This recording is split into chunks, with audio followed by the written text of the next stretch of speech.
So, since rock and roll was born in the 80s in China, how has the message changed?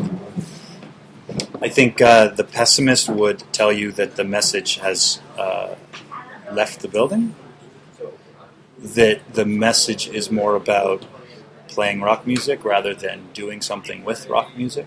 And I think a lot of that's the case for a lot of young bands, but it's not the case for all young bands. So I think the best young bands, actually, it hasn't changed. The message is still the same. The message is, what the heck is going on around us in this country? Not from a political perspective, but from a societal perspective. Just what's happening in our world, and how do we figure out where we fit in it? So in that way, I think the message, the best of it, sort of embodies that message. That hasn't really changed. In a nutshell, what's changed for people playing music and listening to it over the last 25 years? First thing that changed was the availability of stuff through piracy. Both piracy and also the sort of gray market of grabbing the garbage on the way to the dumps of Guangzhou from the west and getting it out into the country. Maybe a track or two gone from the cut down the spine of the tape or the poking the hole of the CD. And then once the internet hit, it's not just the China story, the internet, it's the world changed. So that's the biggest thing that happened to the accessibility of the music, where it was very limited for a very long time. Not for a very long time, for a very long China time, which was, those sort of 10 years of the 80s. And then when it started to be available to people, that just opened up the floodgates. The gear, the stuff, was not here. Some of it was being made here. Some of it, only recently, a lot of it has been made here.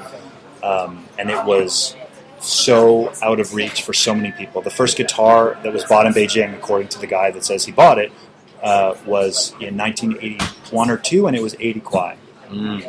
And at that point in time, I think that was something like a monthly salary.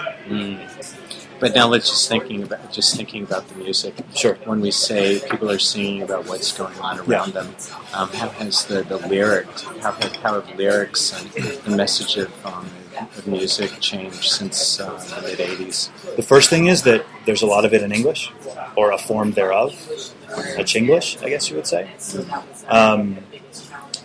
The other thing is that I think the complaint from the old guard is that people aren't writing good lyrics anymore. Good lyrics are hard to write, and the young bands who choose English will tell you that English is the most direct way to get across what they want to get across. What is it that they're trying to get across today, and how does that differ from what people were trying to get across 25 years ago? So if we look at Western music, the recurring themes of romance, loneliness, what are people singing about in China today, and how does that differ from 25 years ago? I think there's more sort of day-to-day things thrown into lyrics now that maybe, I think it's related to the perspective of the song as what the song is. So is music a vehicle? Is music an art? Or is it just sort of like a diary?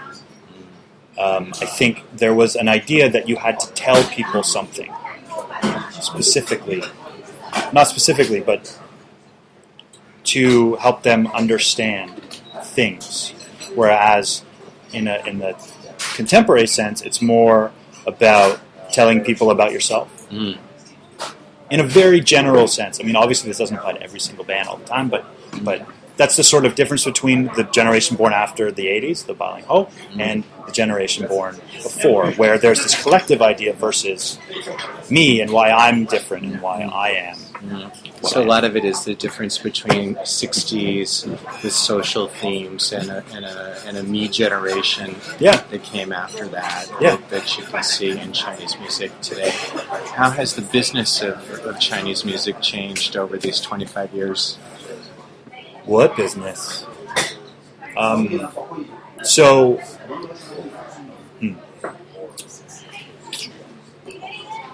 There are millions and millions of of people now putting out music, which was not the case until the middle of the 90s. So at the beginning, there were a handful of stars. There were a handful of people making music. The business of music was actually booming. Partly because if you were interested in Yaoguan or in rock and roll, there were, as of 1993, in a big way, there were like 5 choices.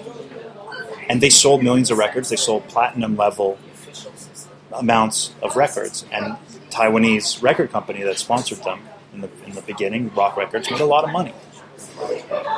But by 1997, they were out of money because people were no longer buying records in the numbers that they started. Partly maybe the thrill is gone. Partly there was more and more on the sort of underground level that spoke to people in a rock sense that the big names stopped speaking to people in. These days, there's money in music for ringtones, in sponsorship. You have companies coming in and paying bands to appear at events, to appear even in ads, which is, great and horrible at the same time. But even on a pop level, at this point, the money is in sponsorship, and this is a factor of the music industry in general, but it's also a factor of the Chinese concept of fame. And this idea that these people are famous, and we pay them to represent our brand, because everybody loves famous people for being famous. And the fact that they're looking to rock bands to do that is really kind of... It just shows that there's not that much understanding, even though there is a development, to put a word on it, development, whether it's forwards or backwards.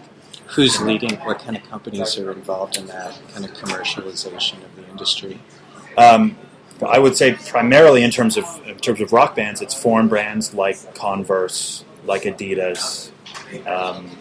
Sui Jian was on a Levi's billboard on the subway. I remember seeing that. Nescafe. did a whole Whenever College Chivas campaign.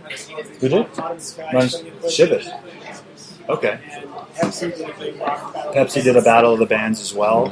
And so these are... Right, and Tiger Beer as well.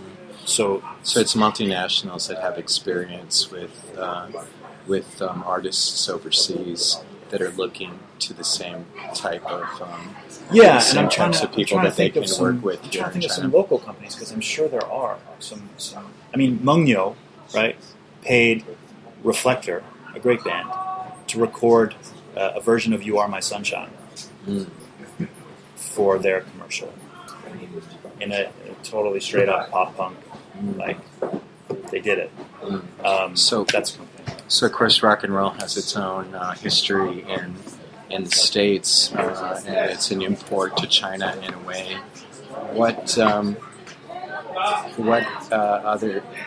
How is the internationalization of the whole culture and the business played out over all these years? Would you say? So we just talked about how on the marketing side. Yeah. And on the revenue side, international companies that are used to working with musicians in other countries are doing the same thing in China. In what other ways do you see international influences shaping the evolution of the industry here? I certainly see it in the media landscape, new media and old media. That sort of the hippifying of the sort of the webosphere, the sort of internet sites that are popping up. I think they're very conscious of international models, and it's coming in. And there's going to be the creative industries in general in this country are really starting to come into their own. But you see this sort of influence of the international sort of sense of design or the sort of content as well. Pitchfork, for example, this music website, it's an online magazine for music that's American, has become a standard bearer for indie bands and fans looking to what bands and artists they're interested in. So that's a sort of international. That's how that's one place that's happening. There's more and more bands touring through China from overseas, and that's definitely having an effect. Because the bands that people experience are the ones that tend to inspire and sort of direct, influence their direction musically. And so you see a lot of that, a lot more sort of. When it's bad, it's derivative, and when it's good, you can sort of sense where they're coming from, what their background is, what bands they listen to. That's definitely having more so than, say, when you listen to Cui Jian, it's hard to pick out the international influences in his music. It's hard to like put a list together because he's gone through such changes over his career. Whereas a band now, let's say a band like Cars, which gets a lot of mention in a lot of places, they listen to Sonic Youth, and it's pretty obvious they listen to Sonic Youth. China's becoming more of a name in movies. To what extent do you see China becoming more successful beyond its borders in rock music in the coming years? That's something that I've thought a lot about, and it's something that is so. I think, like in a lot of different spaces, people have talked about how the next Chinese blank is going to blow the minds of the next, whether it's Zhang Yimou or these filmmakers. But musically, it's a lot tougher. I think there's a barrier, a cultural barrier. It's partly a language barrier, but it's getting past this idea that China is this black hole in the minds of most folks where the music industry is centered, which is the West. The fact of how often people are surprised that there's a book's worth of information about Chinese rock and roll says to me that it's more about making interesting. It's not just about Chinese bands aren't making interesting enough music.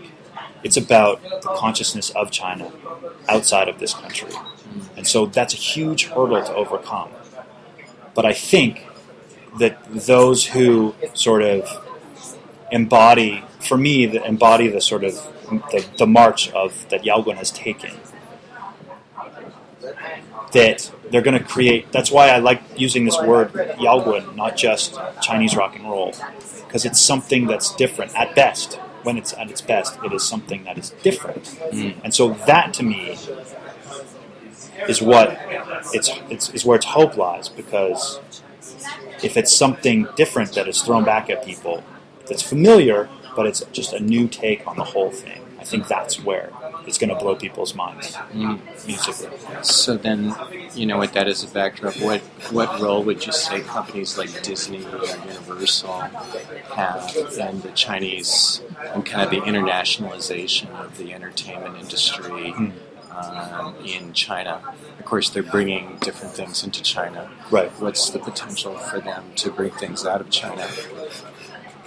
I don't see a Universal going to, even at the level of where Converse has chosen these bands, or Vice Magazine, or Intel and Noisy. I don't know. It just seems like such a long shot to me. Having said that, someone who's coming, Split is bringing her. She's not bringing her. She's here. One Ting. Does that name ring a bell to you? One Ting. She's a woman from the Northeast, and she was signed by Network in Canada. It's really rare. I mean, Network is not a huge label, but Sarah McLachlan, Avril Lavigne, that's pretty big. Bare Naked Ladies, things like that. Anyway, my understanding is they signed her. She's a pop singer, as far as I can tell. And the moments of music of hers I've heard, it doesn't. It's in that pop sort of pop sphere. I guess what I'm getting at is people say to me, "Oh, you said that band's like the Chinese Radiohead." Well, why would I listen to the Chinese Radiohead when I can just listen to Radiohead? Right? So Universal has to be taking a pretty big risk on someone who's that different to bring it back out. And I don't know. It just seems like such on a major label, especially in this world where the big seven were the big five or the big three or the really one. You know what I mean? So how does... I think it's going to be like those sort of well-respected indie label international. Those are the Sub Pop, though, whatever. Thank you.